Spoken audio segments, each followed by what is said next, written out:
Koalisi Indonesia Bersatu atau KIB yang sudah siap-siap mengusung Capres-Cawapres 2024 terancam bubar. Koalisi yang terdiri dari P3, Golkar, dan PAN ini menghadapi batu sandungan. P3 sebagai salah satu inisiator mengalami gejolak internal.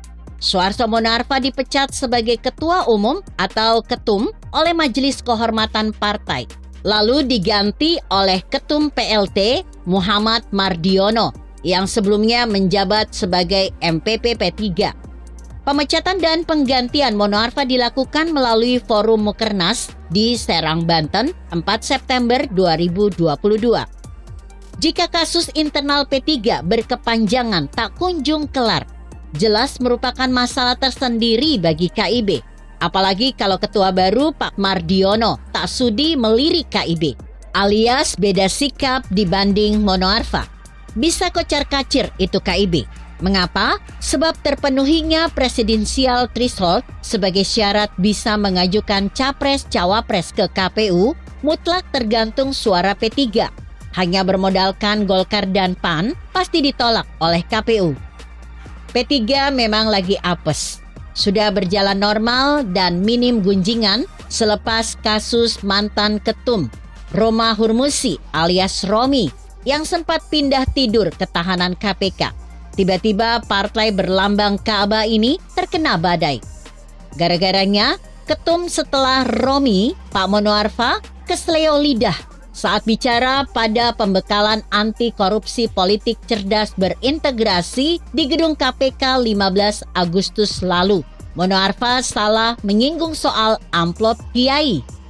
Iya benar, disarikan dari koleksi video yang saya punya dan memang sangat ramai beredar di kalangan para santri. Ketika itu Monoarfa mengatakan bahwa setiap ketemu kiai, bahkan sampai hari ini, kalau salamannya nggak ada amplop, pulangnya itu sesuatu yang hambar. Inilah yang kemudian memicu protes keras, baik dari kalangan eksternal maupun internal P3. Kalangan pesantren termasuk saya sangat keberatan atas statement Monoarfa. Bapak ini dianggap tak paham kultur pesantren. Bisa jadi mungkin karena beliau ini bukan seorang santri. Akibatnya berkomentar tak pantas soal amplop. Hadiah yang hakikatnya merupakan pemberian tulus. Akhirnya statement Monoarfa jadi berbelok arah menjadi sesuatu yang bersifat kompensasi. Anda tahu, salaman seorang tamu atau santri pakai amplop kepada kiai bukan sebuah kompensasi yang kalau diberikan atau tidak mengakibatkan munculnya satu perkara tertentu. Amplop kiai sebagaimana dimaksud Monoarfa adalah penghargaan dan penghormatan yang sama sekali tak mengandung konsekuensi apapun. Ada atau tak ada amplop bagi kiai sama saja, tetap ramah melayani tamu. Akibat pemahaman keliru soal amplop kiai yang kemudian jadi viral di kalangan pesantren tersebut membuat beberapa pengurus daerah P3 bergejolak. Ini wajar, mengingat konstituen P3 yang mayoritas dari pesantren itu bisa kabur jika tidak ada sikap yang tegas. Kalau dibiarkan, P3 terancam tak lolos parliamentary threshold. Kata Wakil Ketua P3 Arsul Sani, sebagaimana laporan Kompas.com, pergantian pucuk pimpinan P3 diusulkan oleh 30 dari 34 Dewan Pengurus Wilayah. Kalau dikalkulasi, sebanding dengan angka 88%. Bagi sebuah organisasi politik, ini tentu sangat-sangat representatif untuk disebut sebagai keputusan mayoritas. Jangankan hingga mencapai angka persen segitu. 50 plus 1 saja sudah dianggap sah, apalagi sampai 80 lebih. Kekuatannya sangat sulit sekali dibantah. Nah, disinilah nasib KIB dipertaruhkan saat ingin mewadahi Vox Pop rakyat Indonesia tentang pengganti Pak Jokowi. Yang awalnya jalan sudah pasti terang benderang. Dengan adanya pergantian ketum baru, jadi kabur lagi. Terlebih saat ditanya wartawan soal KIB. Pak Mardiono tak memberi jawaban tegas dan pasti. Katanya ia ingin fokus lebih dahulu membangun konsolidasi di internal. Nanti setelah saya bekerja di internal dulu karena sedikit banyak ada yang terhambat, tegasnya. Secara hukum, P3 yang dikomandani Ketum PLT Mardiono sudah sah untuk menjalankan roda organisasi sebab pengesahan dari Kemenkumham sudah turun. Dikutip dari sumber yang sama, lengsernya Mono Arfa ditandai oleh keluarnya SK atau surat keputusan Kemenkumham. Ini sekaligus sebagai legalitas formal bahwa SK DPP P3 sebelumnya di bawah komando Mono Arfa sudah tidak berlaku lagi. Jadi kalau Mardiono bergerak melakukan konsolidasi di KIB atas nama P3, sebenarnya tak ada masalah.